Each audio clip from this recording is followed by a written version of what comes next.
Bueno, hay que aceptar esto. Sí. Es un placer para mí presentar a Orlando Villamayor, que va a dar la última conferencia de esta reunión virtual de la UMA 2021. Les voy a contar un poquito de Orlando. Si me equivoco, Orlando, me corregís.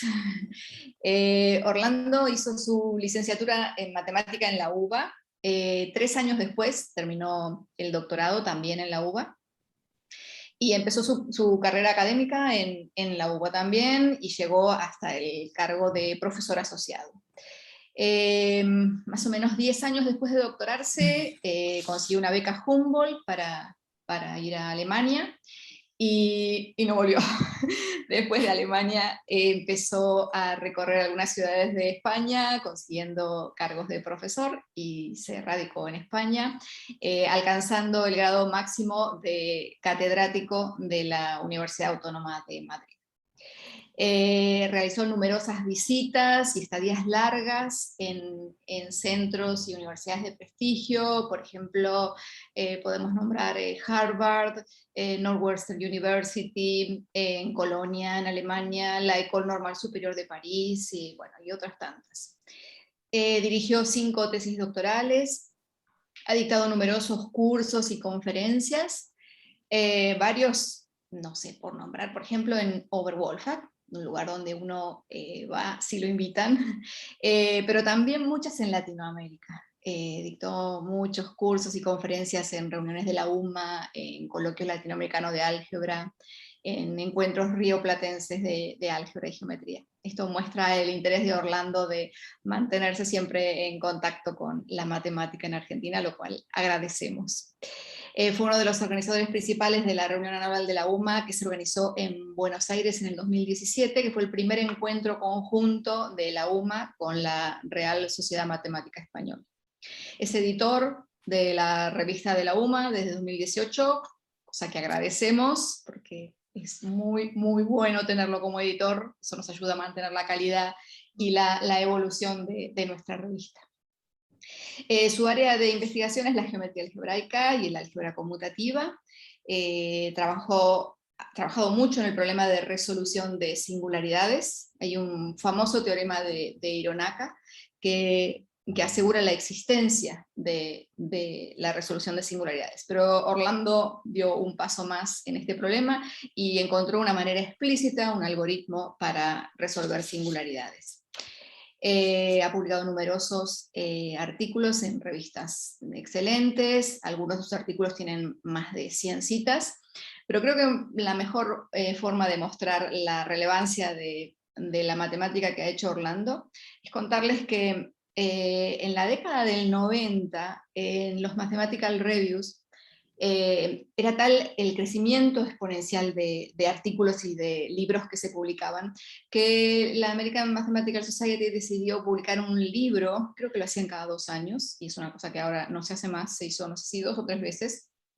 Cada 2 años publicaban un libro donde aparecían los feature reviews, los reviews destacados, como una muestra de mostrar cuáles eran las publicaciones más destacadas en los últimos 2 años. Bueno, un trabajo de Orlando, en colaboración con Encinas, que publicaron en Acta Matemática en 1998, aparece entre estos reviews destacados. Bueno, dicho todo esto, te escuchamos, Orlando, todo tuyo. Bueno, María Juliana, muchas gracias por tus generosas palabras. Para mí, bueno, en primer lugar quiero agradecer, por supuesto, a los organizadores y además tengo un recuerdo muy cálido, muy afectuoso hacia González Domínguez, uno que ha sido también doblemente un placer poder hablar dentro de la conferencia bajo el nombre de González Domínguez. Bueno, vamos a hablar un poquito de singularidades, sobre todo de la noción de multiplicidad, de cómo su evolución histórica, y un poquito de resolución de singularidades. Históricamente, bueno, vamos a Vamos a ir de a poco, empecemos con algunas definiciones preliminares. Vamos a recordar que si K es un cuerpo, vamos a tratar con un cuerpo algebraicamente cerrado, K igual a K barra. Y bueno, y para muchas aplicaciones vamos a tratar de considerar el caso en que K tiene característica 0. Si me acuerdo lo diré, se me olvidará. Pensamos en los polinomios, en n variables, como funciones que uno puede evaluar. AN de K aquí son las n-uplas que uno puede construirse con elementos de K. Entonces un polinomio en K de x1, xn lo puedo interpretar como una función de AN de K en cuerpo K. Y dado un conjunto de funciones, me fijo en los ceros comunes para las distintas funciones del conjunto. Eso me da lo que llamamos un conjunto algebraico. Por definición, un subconjunto X de AN de K, o sea, de K a la N, es un conjunto algebraico si es el conjunto de ceros de algún subconjunto. Son los ceros comunes de un conjunto de polinomios. Si uno agranda el conjunto de polinomios y busca sus ceros, entonces achican los ceros del conjunto algebraico, se achica, es decir que dentro del X yo puedo tener otros conjuntos algebraicos que vivan dentro del X, por ejemplo aumentando el S, ¿no? Y el X no solo es un conjunto, sino que también es un espacio topológico en el que, o sea, hay una estructura, una topología natural en X que está dado en el que los cerrados son exactamente los subconjuntos de X que también son conjuntos algebraicos afines, que también están dados por ecuaciones. Por tanto, el X no solo es un subconjunto, es un espacio topológico. Y entonces, lo que vamos a hacer, lo primero, dado un conjunto algebraico afín, o sea, el X incluido en K la N, entonces voy a tomar los polinomios, que son funciones del espacio afín en K, los voy a restringir al X. Entonces, si llamamos I de X al ideal formado por polinomios que en n variables que se anulan en el subconjunto de X, uno ve inmediatamente que cada x1 a xn partido por el ideal es el anillo de funciones restringidas, ¿no? Es lo que vamos a llamar anillos de funciones de la variedad X. Entonces va a haber una identificación de X con su anillo de funciones y que llamamos la K-álgebra asociada. Entonces, a cada punto P de la variedad X, le vamos a hacer corresponder de manera natural un maximal del anillo de funciones, el maximal correspondiente al punto, que va a estar dado por las funciones que se anulan, y le vamos a hacer corresponder un anillo local, que es el anillo local de funciones, que normalmente se denota como OXP, ¿no? Donde X es la variedad y P es el punto. Por tanto, es el localizado del anillo R en un maximal.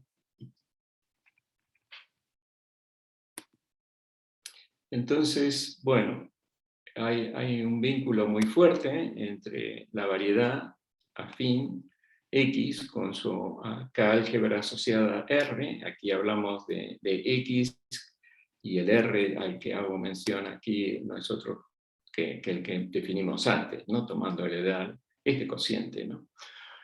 Así que vamos a establecer algunas propiedades. Los cerrados de X en el sentido de la topología que vi antes, es decir, los subconjuntos que también son variedades afines, están en correspondencia con los ideales radicales de R, y los cerrados irreducibles, bueno, un cerrado es irreducible en estos espacios topológicos cuando no se puede expresar de manera no trivial como una unión de cerrados propios, ¿no? Es algo típico de las topologías que consideramos. Los cerrados irreducibles están en correspondencia con los ideales primos de R. Hablando de anillos, entonces, una noción fundamental en teoría de anillos es la noción de dimensión. Uno dice que un anillo tiene dimensión D si admite una cadena de D más un primo, y D es el número más grande que uno pueda definir con esta propiedad. Entonces, esto es una definición que no solo es válida para el anillo R, para cualquier anillo, y en particular para el localizado en los puntos, ¿sí?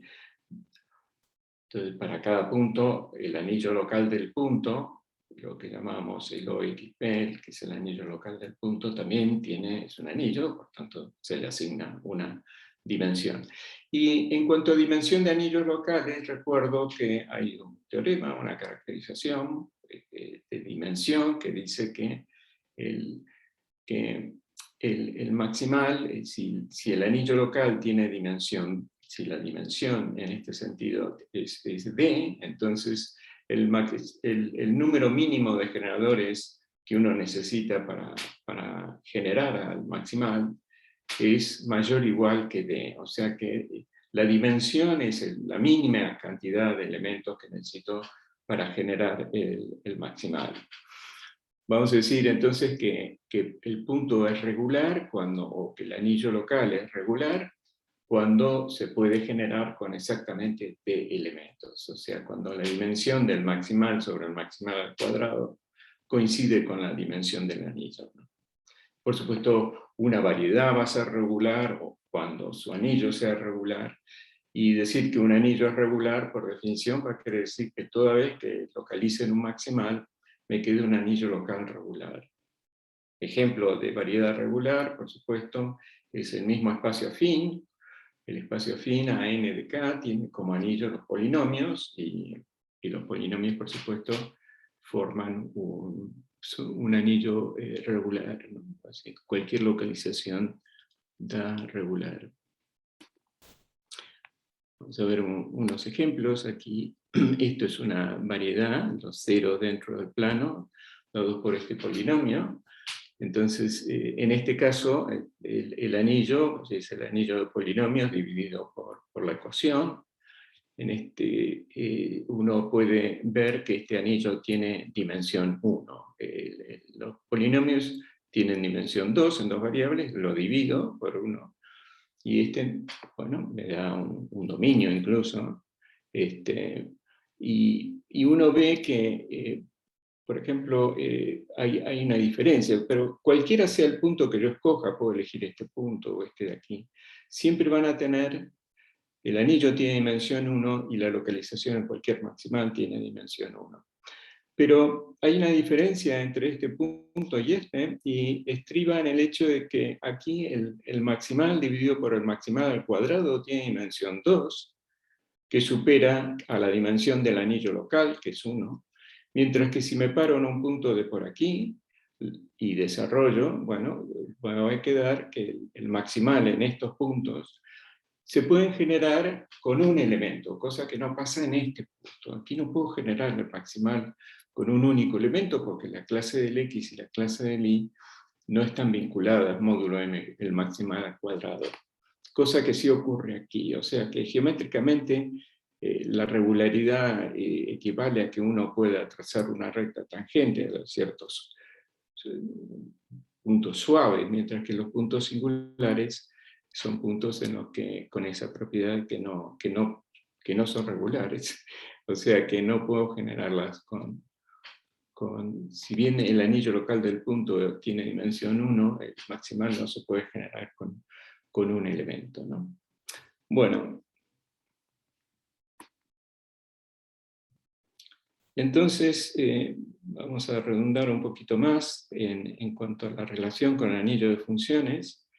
Entonces voy a decir que una variedad algebraica afín es irreducible si la K-álgebra que uno le asocia, que es el anillo de polinomios dividido por el edal, ¿no? El anillo asociado, es un dominio de integridad. O sea, en otras palabras, uno dice que X es una variedad afín irreducible cuando el edal de X, digamos, es primo, ¿no? Eso, ya hemos dicho que las variedades irreducibles se corresponden con los edales primos, ¿no? Y el punto esencial, porque es cómo definir funciones. Digamos, si yo tengo ahora dos variedades afines sobre un cuerpo K, cada una tiene asociada, pongamos que al X le asocio el anillo de funciones R, que escribo directamente con R de X minúscula 1 a X minúscula N. y si la otra tiene otro anillo de funciones, entonces darnos un morfismo de X en Y va a ser lo mismo que definir un morfismo de K álgebra, ¿no? Los puntos de X,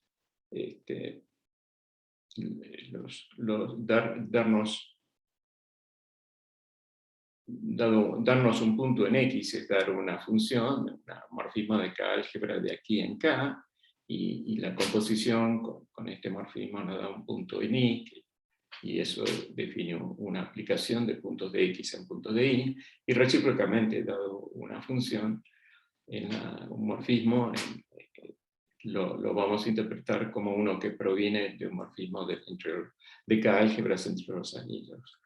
Como básicamente estamos interesados en construir morfismos, podríamos decir entonces que esta categoría de objetos y morfismos es equivalente a la categoría de K álgebras, digamos morfismos de K álgebras. Entonces esto me da mucha libertad para definir morfismos, ¿no? Entonces, si X es, por dar un ejemplo, ¿no? Supongamos que X es una K álgebra con anillo, con este anillo, y tomo una función, un elemento de este anillo, estos son funciones restringidas a X, ¿no? O sea, si miro los ceros de F, planteo F igual a 0 en X, entonces me va a dar un cerrado, y el complemento es un abierto, y ese abierto tiene una expresión muy interesante, porque si yo puedo, pongamos que son dominios, yo puedo tomar el anillo K de X1 XN y definir una flecha que vive dentro de su cuerpo de cocientes, pienso dentro, y lo incluyo dentro de K de X1 XN partido por 1 sobre F.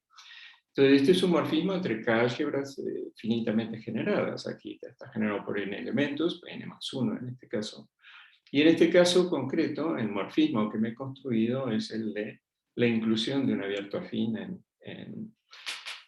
en la variedad, ¿no? O sea, el abierto del complemento que es fuera de los puntos donde no se anula, F, ¿no? Bueno, hemos hablado de variedades algebraicas, vamos a hablar de variedades algebraicas abstractas que se obtienen pegando variedades algebraicas afines, ¿no? Antes que nada, un ejemplo de variedad abstracta es el espacio proyectivo. Uno entiende el espacio proyectivo de dimensión n, lo puede expresar como unión de espacios afines de n más 1 copias del espacio afín de dimensión n. Otra construcción que vamos a usar, y más vinculada no solo a las variedades abstractas, sino que morfismos entre variedades, voy a partir de una variedad, pongamos X, que es una variedad afín, y voy a tomar Y, una subvariedad irreducible. O sea que estamos hablando de X, por tanto, ya sea X o su anillo, estamos hablando de lo mismo. Y cuando digo Y es una subvariedad irreducible, quiero decir que hay un primo en cuestión, es el primo asociado al Y. Y muy bien, estamos tratando con variedades irreducibles. Y entonces yo puedo voy a hacer lo siguiente: si el primo P está generado por F1 FR, me fabrico un anillo que es a partir del K de X1 XN, le agrego el F1 sobre FJ, F2 sobre FJ, FR sobre FJ para cada función FJ de aquí. Y de ese modo, bueno, me estoy fabricando un morfismo de K álgebras. Y por tanto, un morfismo de la K álgebra de esta, que es X, en la K álgebra de esta, que es un cierto espacio afín U sub I, ¿no? Siempre con esa máxima de que definir una función entre K álgebras afines es definir un morfismo entre los anillos, ¿no? Entonces, la primera observación es que estos abiertos U sub I, que se obtienen de este modo, con estas K álgebras, se pegan bien, para definir una variedad abstracta, que llamamos Z en este caso, como unión de las cartas. Así que se pegan bien las cartas, pero además se pegan bien los morfismos. Es decir, estos U sub I que habíamos definido antes, van a ser tales que van a definir morfismos del U sub i, voy a tener morfismos del U sub i en X, pero todos estos morfismos se van a pegar bien en el sentido de cuando pegue a los U sub i, los identifique con abiertos de X. La restricción de los morfismos se va a comportar bien. Todo se pega en sentido usual, que hemos visto, bueno, que se ve en varios aspectos, ramas de la matemática. Bueno, vamos a ver un ejemplo de interés. Yo voy a tomar este cono y voy a tomar el anillo del cono, es el anillo de polinomios dividido por esta ecuación, que ese es el anillo R, y voy a tomar el blow-up en el origen. En este caso, lo que tengo a la izquierda es una variedad afín, y voy a explotar es un cono, no es difícil ver, todos tenemos alguna idea de qué aspecto tiene. Y entonces voy a tomar el origen del cono, o sea, la edad generado por xi, x1, x2, x3, y voy a tomar el blow-up. Entonces, aquí tengo tres ecuaciones, aquí tengo tres variables y tres ecuaciones, pero como dijimos antes, aquí tendríamos tres variables aquí, y tendríamos tres ecuaciones, lo voy a poder cubrir con tres cartas. Entonces, me voy a construir las tres cartas, bueno, no lo voy a hacer, pero aparecen tres cartas. Y lo que queda es un dibujo que prácticamente que está representado de este modo. Quiero hacer hincapié aquí que lo de la izquierda es honestamente una variedad afín, lo de la derecha se obtiene pegando afines, pero no es afín. De hecho, si se quiere, el morfismo que consiste en tomar este cilindro que he dibujado aquí y tomar este ecuador negro y apretar y concentrarlo en un punto, y entonces el cilindro se transforma en esto.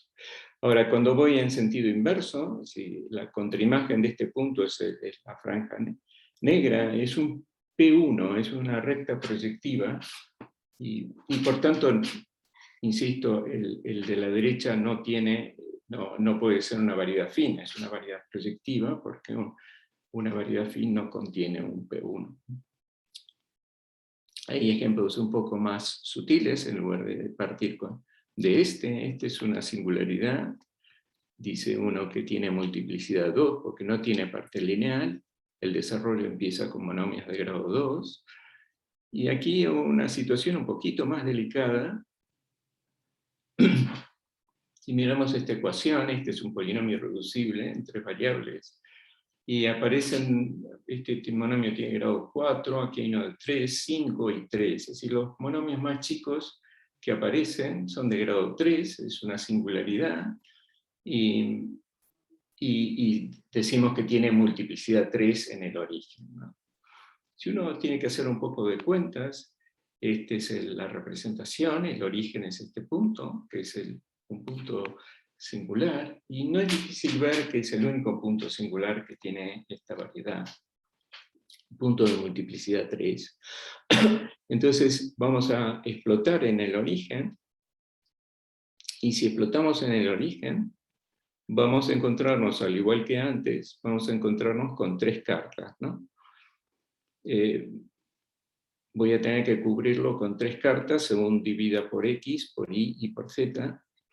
Entonces voy a dibujar las tres cartas. Bueno, la representación de una de las cartas es esta.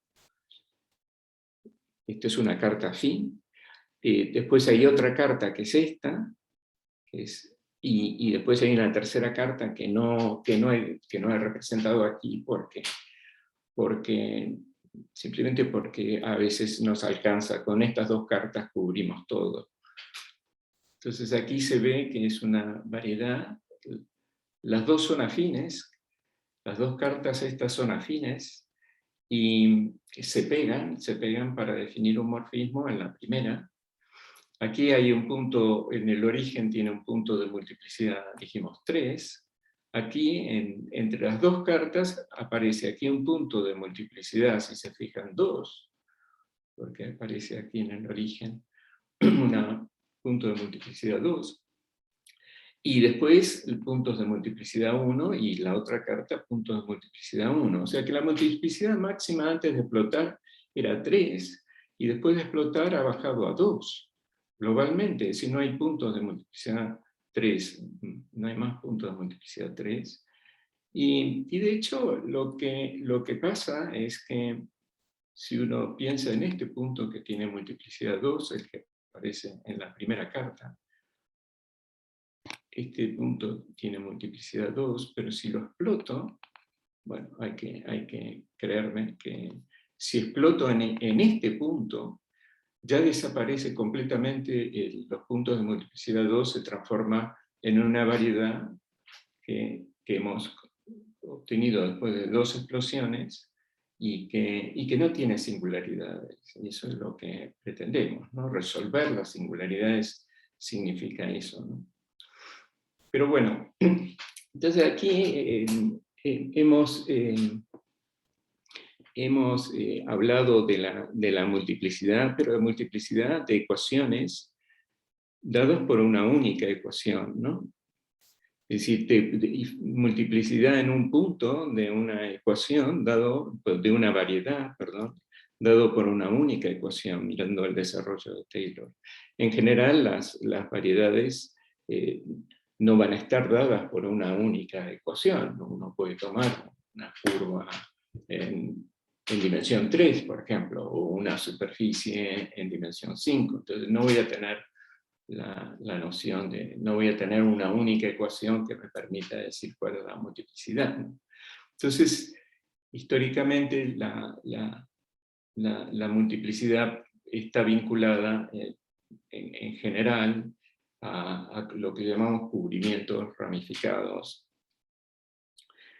y están intrínsecamente vinculados a los invariantes propios de los recubrimientos ramificados. Entonces voy a empezar con esos, voy a tomar una variedad X con K álgebra K de X1 XS, y voy a tomar un subanillo dentro de K de X1 XS, de tal modo que sea una extensión finita de dominio. Finita quiere decir que cada XY es entero sobre el anillo de abajo, y cuando eso ocurre, hay propiedades muy fuertes, digamos, que se pueden comprobar fácilmente. Cuando uno tiene una extensión finita de anillos, bueno, como es una inclusión de cada álgebra, es un morfismo, por tanto tenemos un morfismo al revés, y este es el anillo de X, y Z tiene anillo por anillo este. Esta inclusión significa una flecha de aquí a aquí. Y estas flechas, cuando estas extensiones son finitas, son lo que llamamos morfismos finitos. Morfismos finitos son morfismos con propiedades muy curiosas. Una es que son dominantes, es decir, la imagen en este caso nos va a dar todo. Y otra propiedad es que son morfismos cerrados. Y por último, si uno toma, como son dos dominios, los dominios y las extensiones cerradas, las extensiones enteras, quiero decir, están muy vinculados a los cuerpos y a las extensiones de cuerpos. Entonces, si uno toma el cuerpo del de abajo, esto es un dominio, esta es una extensión finita. Si yo tomo el cuerpo del de abajo y localizo, si el de abajo tiene cuerpo K, el producto tensorial de este con K, al localizar, obtengo una extensión de cuerpos. Pongamos que la extensión es una extensión de grado E, o sea que la dimensión de este espacio, de este cuerpo sobre este es L. Entonces decimos que la fibra genérica tiene E puntos. El caso de máximo interés, y el único que vamos a considerar, son las subextensiones de este tipo, extensiones enteras, con un subanillo que sea un anillo regular. En tal caso, vamos a decir que el morfismo de X en Y es un cubrimiento ramificado de rango E. ¿De acuerdo? Entonces, ya volveremos sobre los cubrimientos ramificados, ¿no? O sea, este tiene singularidades, pero este no tiene singularidades, y esto es un morfismo dominante, ¿no? Es un cubrimiento ramificado, digamos. de rango E, queriendo decir que encima de un punto general yo me paro en un punto de I y miro para atrás y me voy a encontrar que, en general con que hay E puntos. Pues hay ciertas zonas, ciertos puntos en I, donde al mirar para atrás encuentro menos de puntos, pero ese es un cubrimiento ramificado, lo que entendemos por cubrimiento ramificado, ya hablaremos más de ellos. Bueno.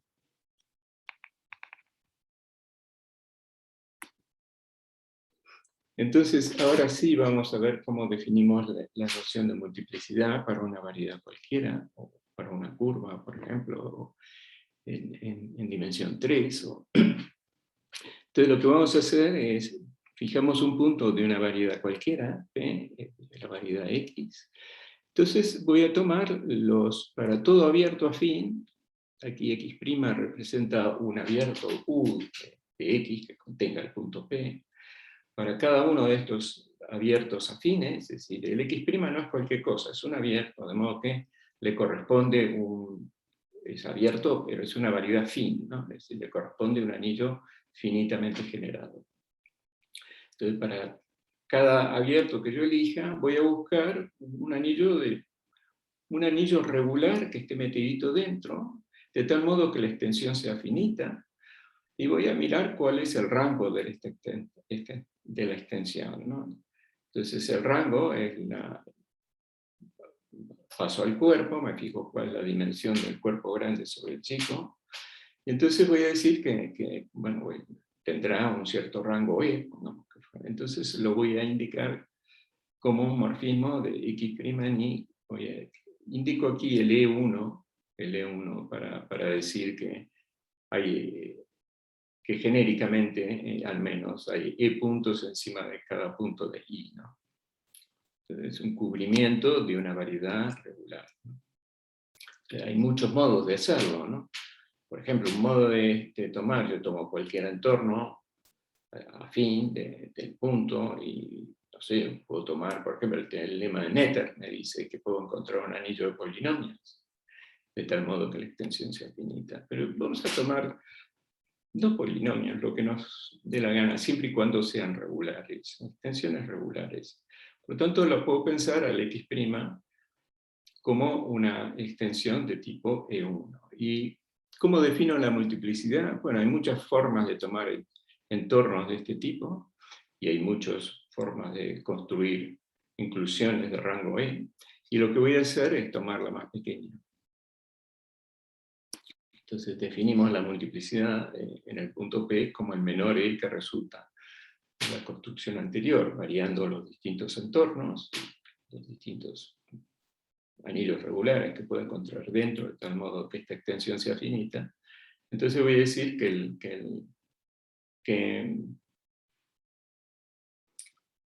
eso es la multiplicidad, es el menor E que yo puedo construir. En ese sentido, por ejemplo, un punto tiene multiplicidad 1, si solo si su anillo local es regular. Eso no es difícil ver que eso ocurre. Bueno, entonces, en este caso, por ejemplo, en el caso de esta curva, yo tengo aquí una extensión de grado 7, perdón, aquí hay una extensión de grado 5 y aquí una extensión de grado 7, y esta entonces me está diciendo que, bueno, yo ya sabía que la multiplicidad en el origen aquí es 5, y entonces esta va a ser la óptima, el número 5 va a ser el más chiquito que pueda construir. Bueno, entonces, esa fue la visión, el concepto tradicional hasta la primera mitad del siglo pasado. En los años 60, Samuel introduce un nuevo concepto, que es el de la función de Hilbert-Samuel. Dado un punto, le asocia el anillo local, y uno define una función mirando las longitudes, la dimensión que tienen estos anillos, y eso define una función de los naturales en los naturales. Y lo que demuestra Samuel es que esta función está dado por un polinomio para valores de de n suficientemente grandes, dado por un polinomio con coeficientes racionales, y el polinomio del coeficiente más grande tiene como denominador el d factorial, por cierto aquí el d es la dimensión de este anillo local, y aparece un numerador, que es un número entero, que coincide con la multiplicidad, que, tal como se la venía definiendo de manera tradicional. Entonces, los teoremas, los resultados interesantes son los siguientes. Primeramente, nosotros hemos asociado a cada punto una multiplicidad que es un número natural. Entonces, en primer lugar, se puede decir que la multiplicidad es una función semicontinua superiormente. Este es un teorema de Nagata, que hace uso de los resultados de la interpretación de Samuel.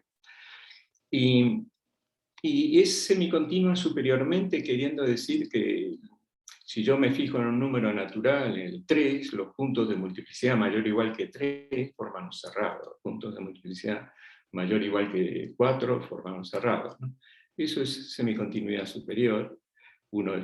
Normalmente se denota el máximo de la multiplicidad, queriendo decir el máximo valor, por ejemplo en el caso de la curva que veíamos recién, aquí en el origen tiene multiplicidad 5 y fuera del origen esta curva tiene multiplicidad 1. Entonces el máximo valor en ese ejemplo sería 5, y Max Parra denota los puntos donde se logra el máximo valor. Es un teorema que de los años 60, es que si uno toma un centro regular, incluido dentro de los puntos de máxima multiplicidad, entonces al explotar en un centro regular, incluido en los puntos de máxima multiplicidad, el explotado tiende a mejorar su multiplicidad, o por lo menos no empeora la multiplicidad. Eso lo hemos visto en los ejemplos que vimos al principio. Empezábamos con una superficie de multiplicidad 3, al explotar en un punto llegamos a una variedad que tenía un punto de multiplicidad 2 y después multiplicidad 1, volvíamos a explotar y teníamos todos los puntos de multiplicidad 1, o sea, una variedad regular. Por tanto, esta es un fenómeno general, y hay cierto paralelismo entre esta discusión y lo que aparece en los teoremas de Hironaka. Para empezar, uno puede definir la función de Hilbert-Samuel, que a cada punto de x, recordemos la función de Hilbert-Samuel, es una función que va de los naturales en los naturales, la puedo codificar, identificar con su grafo. Entonces, si yo tomo a cada punto, me defino una función, esto lo puedo ordenar de manera lexicográfica, me da una función semicontinua, y otro teorema también que demuestra Bennett es que si yo tomo un centro regular, incluido en los puntos donde esto toma su máximo valor, donde esta función toma el valor máximo, si I es regular y exploto, entonces tiende a mejorar, es decir, por lo menos no empeora. No sabemos si es igual, pero no es peor. Entonces esto plantea dos preguntas, tanto la multiplicidad. Una primera pregunta, bueno, si el máximo de la multiplicidad es 1, porque la multiplicidad es regular, porque toma el valor 1 en cada punto, porque es regular, pero supongamos que no es 1, que es mayor que 1, es un número B. Yo quisiera encontrar una secuencia de explosiones, tal que, bueno, si no logro mejorar la multiplicidad de la primera, seguir explotando, y de tal modo que en algún momento baje. Si la multiplicidad máxima fuera 2, y esfuerzo a que baje, lo bajo a 1, entonces sería una variedad regular, ¿no? Y en general, si tiene máximo, lograr que baje el máximo sería obtener resolución de singularidades. Y eso es exactamente lo que hace. Hay una formulación análoga, tomando la función de Hilbert-Samuel, tratar de definir una secuencia tal que al final baje estrictamente. Entonces, este segundo punto es lo que resuelve Hironaka, siempre ahora sí sobre cuerpos de característica 0. Y en su célebre trabajo de resolución, Incluso en ese trabajo se pregunta, si no es posible resolverlo usando simplemente la multiplicidad en lugar de tomar la función de Hilbert-Samad, ¿no? Entonces eso es lo que vamos a discutir, cómo abordar este problema de manera más o menos razonable. Bueno, entonces recordemos que voy a partir de una variedad, supongamos que tiene las peores multiplicidades, es de orden B. Entonces, ¿qué significa eso? Que hay un entorno del punto, hay un abierto, un X', que también es una variedad, y un cubrimiento de tipo B, de B1, ¿no? Un cubrimiento finito ramificado. Entonces, digamos, este es un morfismo finito de tipo B, donde B es la multiplicidad en un punto, ¿no? En el punto P, que está aquí. Aquí llamé X', aquí no puse prima, porque después va a ser muy engorrosa la notación, pero después de restringir el X a un entorno de P, digamos, tengo definido un morfismo, tal que si el P, en punto P la multiplicidad es B, entonces el morfismo es de este tipo.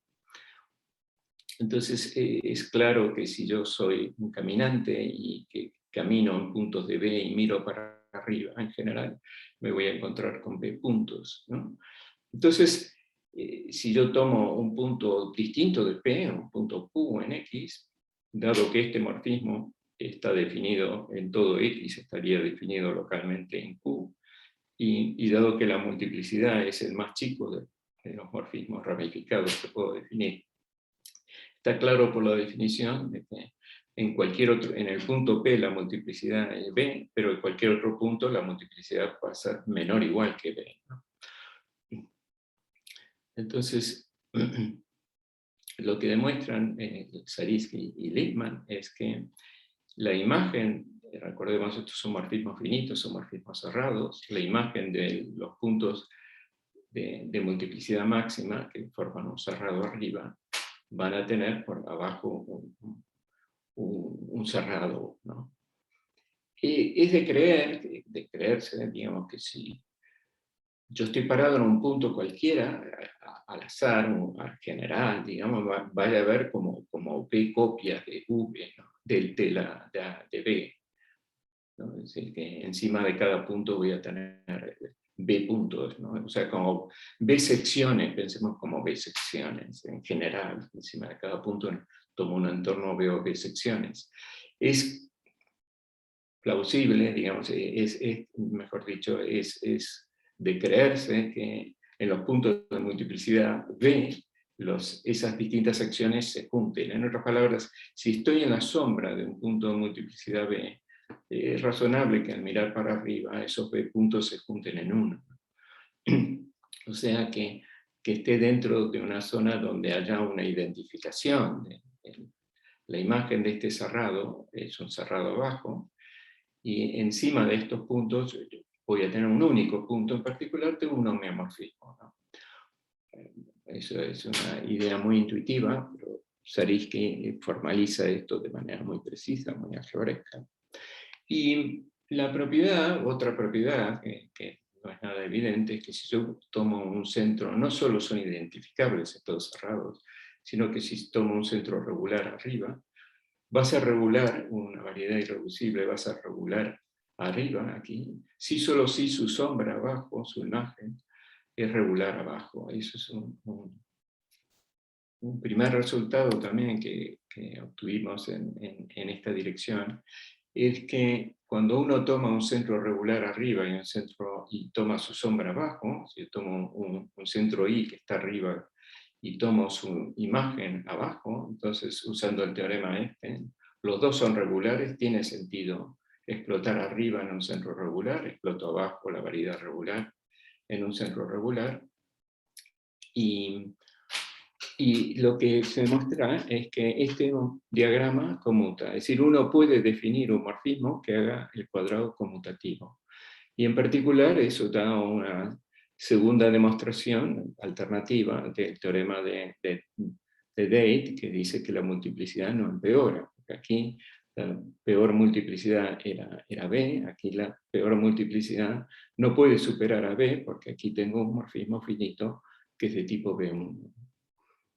Entonces esa situación se mantiene, ¿no? O sea, yo puedo tomar, si la multiplicidad máxima es B, exploto en un centro regular arriba, es lo mismo que explotar en un centro regular abajo, y tengo diagramas, y sigo explotando, en centros regulares incluidos en los puntos de multiplicidad B, y lo que quisiera es que al final no tenga puntos de multiplicidad B. Pero en principio lo que tengo son cerrados, ¿sí?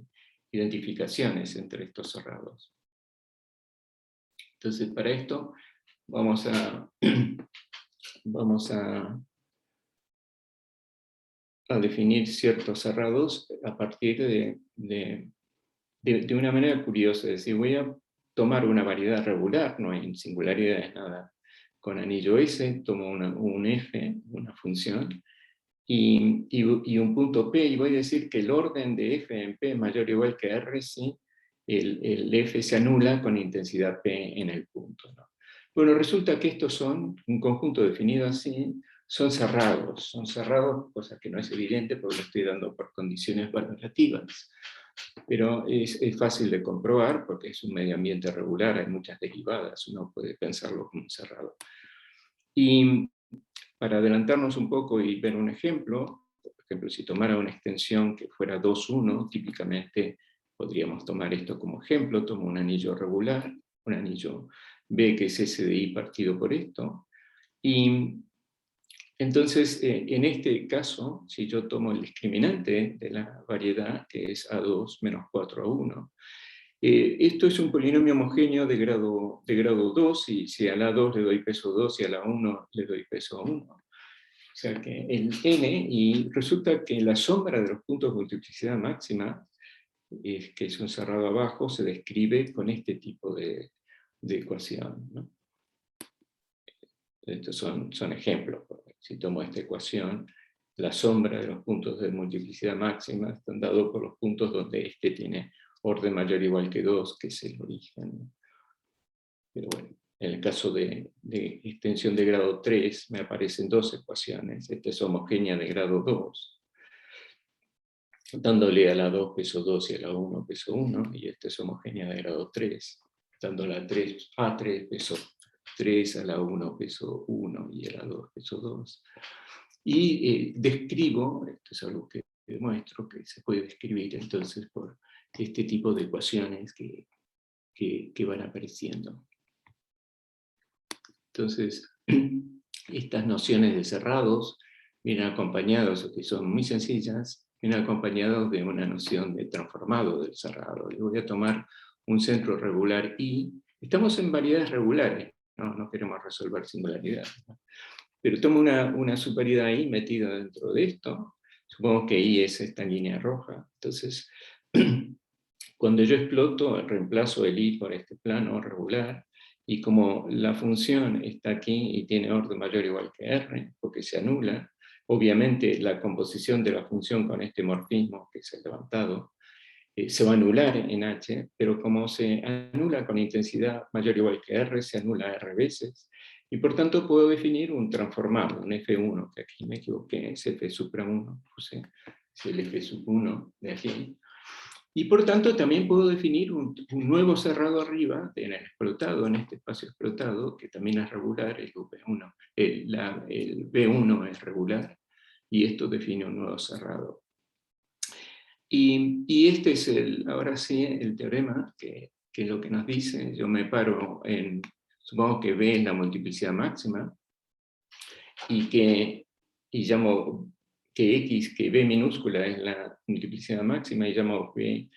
Entonces, localmente hay un morfismo ramificado con este B regular, y entonces la afirmación es que existen funciones y pesos, un peso para cada una. El M1 es el peso del F1, M2, MS es el peso, de tal modo que la sombra de los puntos de multiplicidad máxima se pueden obtener a partir de estos funciones, que ya veremos, son como una especie de discriminantes generalizados, discriminantes con peso lo llamaría, que nos permiten descomponer la sombra.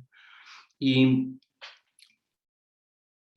entonces lo que se demuestra es que si yo tomo un centro I que es regular arriba, incluido aquí, entonces recordemos su sombra abajo en la imagen de este centro regular, me va a dar un centro regular aquí. Y lo que se muestra es que al transformar, al explotar arriba y abajo, recordemos que teníamos un diagrama conmutativo de este tipo, aquí vuelve a aparecer un B1. Y lo que se muestra es que el transformado la sombra de los puntos de multiplicidad máxima aquí está dado por el transformado de estas ecuaciones en el sentido que definí antes, ¿no? Si un centro está, el I es regular, está incluido aquí, está incluido en cada uno de estos, tiene sentido transformar cada uno de ellos. Esas son las propiedades universales típicamente de las ecuaciones tipo discriminante. Y lo mismo cuando uno tiene una secuencia de explosiones. Uno tiene una secuencia de explosiones no solo para dos, sino que conforme voy explotando, la sombra de los puntos de multiplicidad máxima va a estar dado por las transformaciones de este tipo. Entonces, lo que digo es que es muy sencillo definir este tipo de transformación, y sabemos mucho de estas cosas, y por ejemplo, un resultado que conocemos es que uno puede, dado un conjunto definido por condiciones de este tipo, uno puede definir una secuencia de explosiones para que al final este conjunto sea vacío, con lo cual la sombra de los puntos de multiplicidad B va a ser vacío. Y nada, eso es lo que queríamos probar, ¿no? Que dado el X podemos encontrar una secuencia de explosiones siempre en centros regulares, en puntos de multiplicidad, en los puntos de multiplicidad máxima, tal que en algún momento logro que el XR caiga. Y bueno, eso es lo que queríamos probar, ¿no? Hay distintos ejemplos muy sencillos. Las funciones que vamos a usar salen de teoría invariantes, son un segundito, enseguida termino. Si yo tomo un polinomio universal de grado B, tomo el anillo de polinomios en B variables, agrego una z, tengo z menos x1 hasta z menos xb. Si tomo el producto me queda lo que llamamos el polinomio universal, con coeficientes S1, SB. Estos S1, SB son, como por un teorema de Noether, son las funciones simétricas elementales cuando uno hace actuar el grupo de permutaciones y queda un anillo. Noether nos dice que esto es un anillo de polinomios, ¿no? Como un anillo de polinomios en B variable, porque son algebraicamente independientes y nos queda, por supuesto, una extensión entera finita. Cualquier polinomio, cualquier extensión de grado B lo puedo obtener de esta por un producto fibrado, por un producto tensorial, porque dado que los SI son variables, son polinomios, yo puedo mandar los SI precisamente en los coeficientes que quiero, y el producto fibrado me va a dar esta extensión cualquiera, digamos. O sea, lo llamo universal a este, porque todos... Y recuerdo la teoría de invariantes que voy a tomar las diferencias de las raíces, me da un subanillo de este. Uno puede ver que las permutaciones que actúan aquí fijan este anillo, o sea, actúan dentro, no es que lo fijen puntualmente, actúan también, mandan este anillo dentro de sí mismo. Entonces uno tiene una inclusión de ese, dentro de este que es el anillo. Esta inclusión va a dar lugar a un subanillo, entonces, de este, el anillo invariante de este, va a ser un subanillo de este anillo de polinomios, y queda un anillo generado por polinomios homogéneos. Aquí vive, por ejemplo, el discriminante. Estos son polinomios homogéneos de grados N1, donde S1 tiene... Aquí esto es un anillo graduado con S1, con grado 1, S2, grado 2, Sn. Y bueno, me aparecen estas HN, estos generadores son las discriminantes, lo que llamamos discriminantes generalizados. Cualquier aplicación de aquí a aquí que mande los SI en AI, por supuesto me están mandando que estos polinomios homogéneos de grado NI los manda en funciones de los coeficientes, y el teorema que hemos probado y que es el punto clave es ver que la sombra de los puntos de multiplicidad B está dado por este conjunto, ¿no? por estas ecuaciones en los coeficientes con orden mayor o igual que NI. Bueno, esto es todo cuanto quería contarles. Esta es alguna bibliografía. Estamos trabajando con Diego en tratar de extender estas. Son notas que hemos dado de cursos que hemos dado, que lo di con Diego Zulca en Córdoba, otro lo dimos en Austria, y bueno, los resultados, algunos que he mencionado, aparecen en estas referencias. Y eso es todo cuanto quería contar.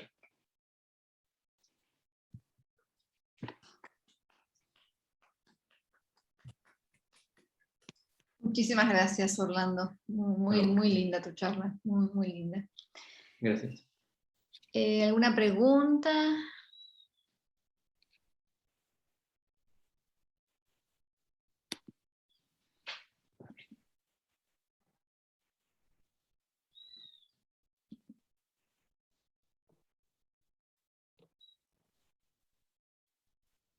Bueno, no hay preguntas. Entonces te agradecemos nuevamente, Orlando, por... Muchas gracias por la charla. ustedes. Hasta luego.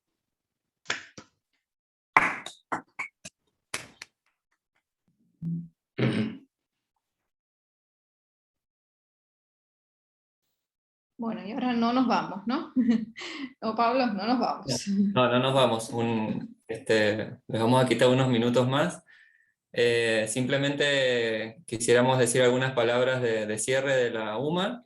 Si bien todavía hay una actividad más, una actividad sincrónica más, que es el Festival de Matemática, que se va a transmitir en YouTube de 18:30 a 20:30.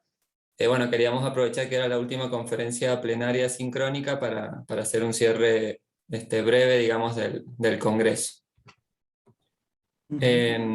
Ahí Orlando creo que debería dejar de compartir pantalla. Vale, sí, lo voy a tener que salir porque es un poco tarde para mí. Bueno, gracias. Ahí está. Así que comenzaríamos con las palabras del presidente de la UMA, Alejandro Neme. Bueno, gracias Pablo. Buenas tardes, y está llegando a su fin esta Rectuma 2021. Tengo la satisfacción de la tarea realizada. Espero que las conferencias, presentaciones de trabajo, cursos, talleres y demás actividades que han programado hayan satisfecho todas sus expectativas. Esperemos que el balance de todo sea positivo. Antes de despedirnos, los convoco a la Asamblea Anual Ordinaria que realizaremos el 1 de octubre a las 17:30. Las notificaciones de esta asamblea ya fueron enviadas. A toda la comisión directiva nos gustaría que nos pudieran acompañar en este evento. Que ya tenemos algunas cosas importantes que decidir. La Inspección General de Justicia de Santa Fe, que es la institución que nos controla, digamos, de alguna manera, nos tiene al mal traer con ciertas exigencias bastante insólitas, y por ese motivo vamos a proponer algunas modificaciones a nuestro estatuto.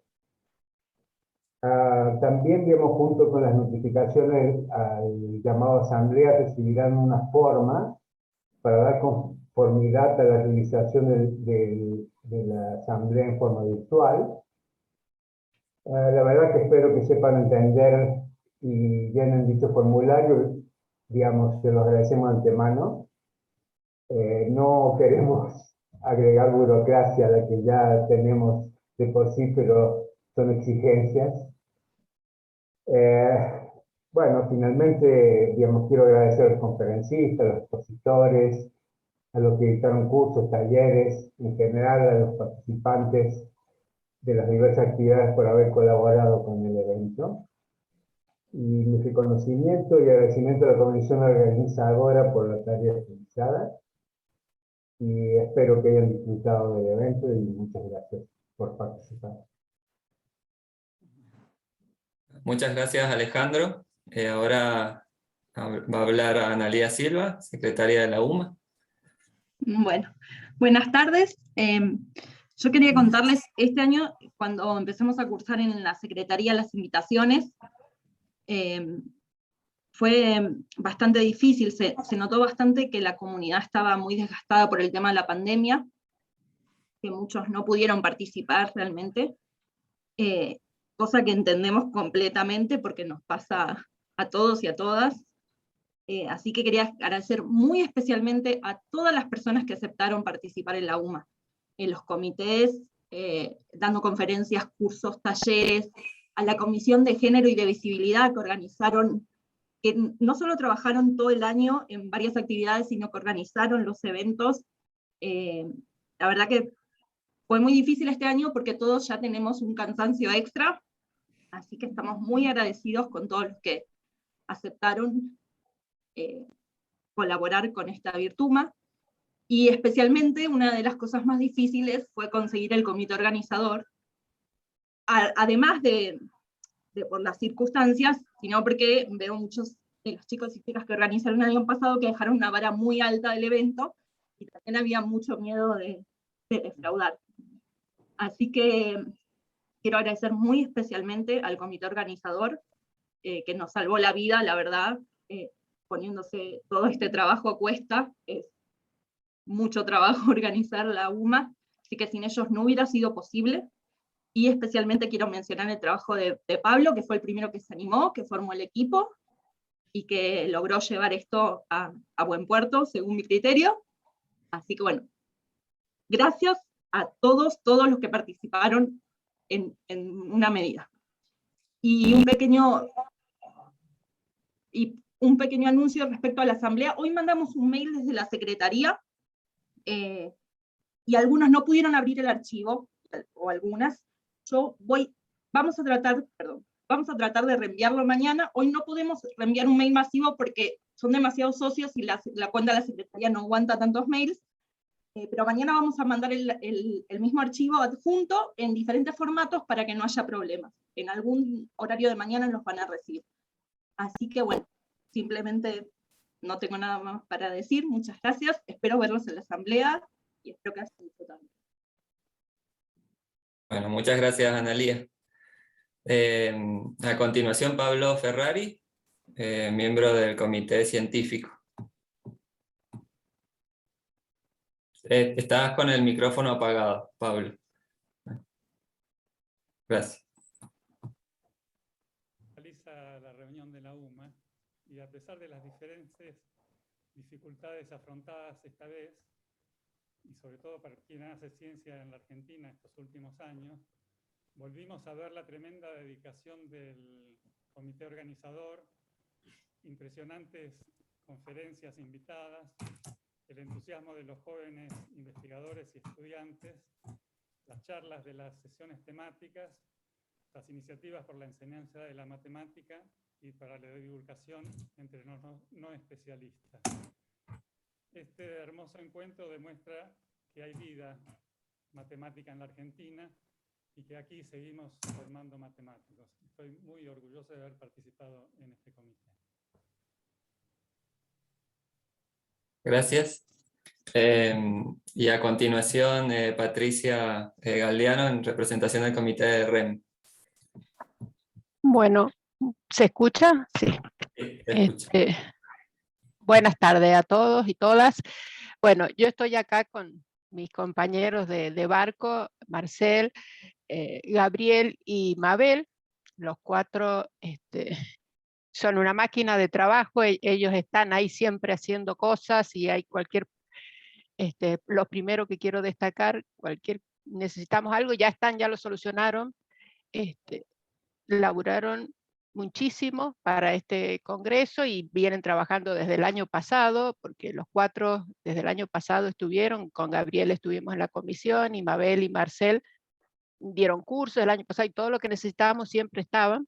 Bueno, este año se ha trabajado muchísimo desde la parte de educación, no solo buscando los talleristas, los cursos, las comunicaciones.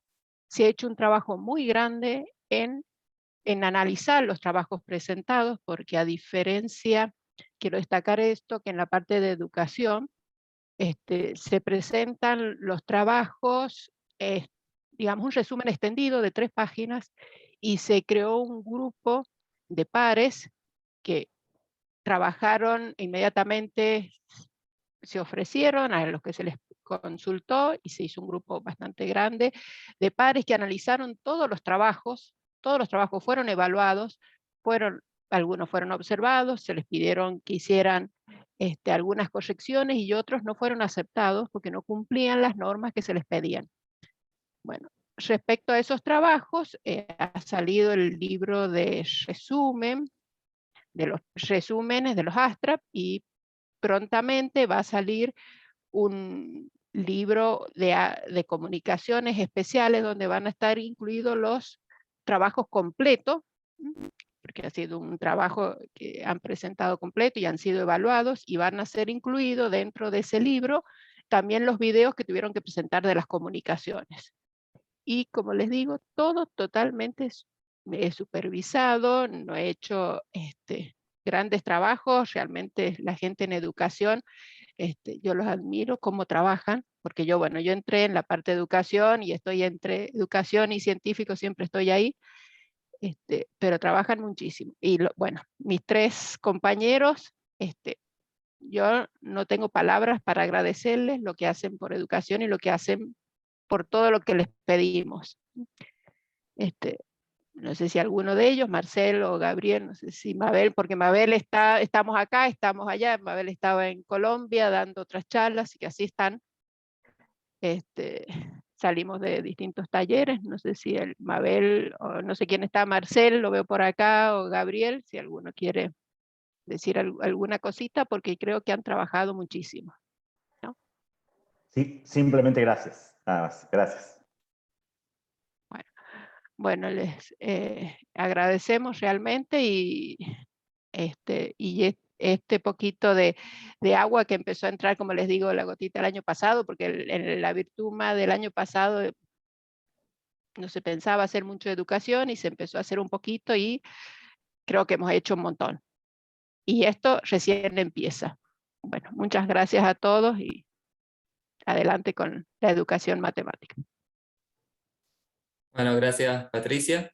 Bueno, y finalmente para cerrar, muy brevemente, quiero agradecer a todas las personas que nos ayudaron a organizar la UMA.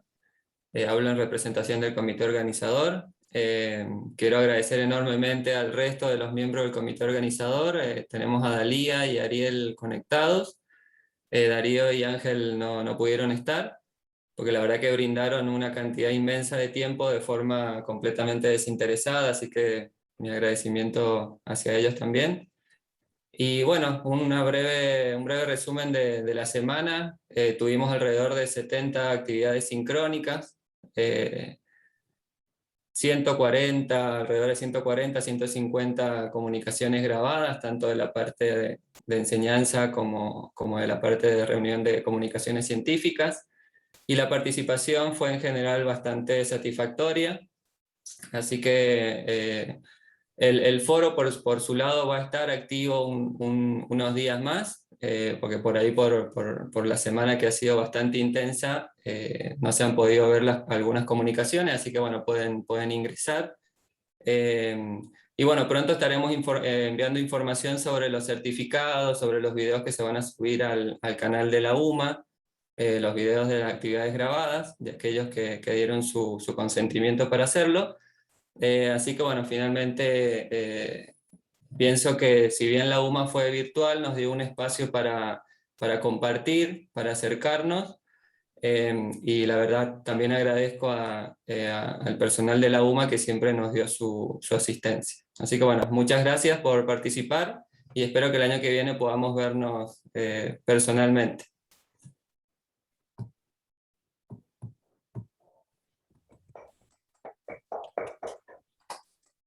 Creo que el aplauso a la comisión organizadora debe de ser de verdad, por ahí nos podemos sacar los micrófonos.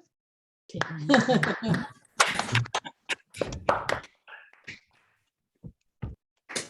Gracias totales. Bueno, Gracias. bueno, muchas gracias. Gracias. Bueno, si no hay más comentarios, voy cerrando la sesión. Hasta luego, gracias.